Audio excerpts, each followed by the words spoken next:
Интернетте миллиондогон веб баракчалар бар. Алар биз көрө турган көптөгөн маалыматтарды камтыйт. Бирок биз ар дайым каалаган адам интернетте маалымат жарыялай аларын унутпашыбыз керек. Ошондуктан сиз жолуккан нерселердин баарына ишене албайсыз. Веб баракчанын ишенимдүүлүгүн, ошондой эле андагы маалыматтын чын же жалган экендигин баалоочу бир нече стратегия бар. Биринчиден, маалыматты ким жана эмне үчүн жарыялаганы жөнүндө ойлонуу керек. Айрымдары фактыларды бөлүшүү үчүн интернетте жарыялашса, башкалар акча табууга, интернеттеги популярдуулугун жогорулатууга, жеке ишенимдерин жайылтууга же башка адамдардын компьютерлерине зыян келтирүүчү вирустарды жайылтууга кызыктар.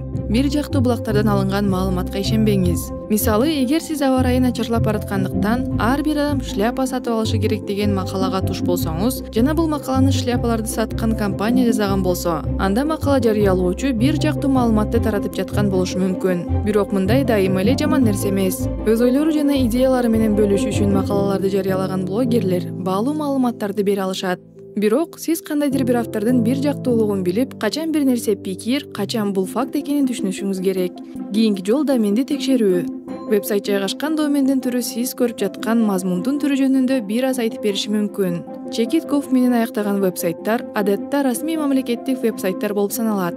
Chekit.edu менен аяктаган вебсайттар адатта билим берүү мекемелерине таандык. Ал эми Chekit.org менен аяктаган вебсайттар уюмдарга таандык. Коммерциялык вебсайттар колдонгон Chekit.com домен атын алуу оңой. Домендин түрү мазмундун канчалык так же бир жактуу болушу мүмкүн экенин баалоого мүмкүндүк берет. Кийинки жол датаны текшерүү. Дүйнөдөгү эң калктуу шаар жөнүндө сөз кылган макалага эгер ал 1999-жылы жарык көргөн болсо, ишенүүгө болбойт. Андан бери көп нерсе өзгөрдү. Ар дайым вебсайттын же макаланын жарыяланган күнүн текшерип, маалымат актуалдуу жана сиздин муктаждыктарыңызга жооп берерин аныктаңыз. Эң башкысы, булактарды дайыма текшерип туруу керектигин унутпаңыз. Бир гана булактан алынган маалыматка ишенбеңиз. Канчалык көп булактарды колдонсоңуз, тапкан маалыматыңыздын тактыгын текшерүү ошончолук оңой болот. Ишенимдүү жана так маалыматты гана колдонуу үчүн вебсайттарга киргенде бул стратегияларды эстен чыгарбаңыз.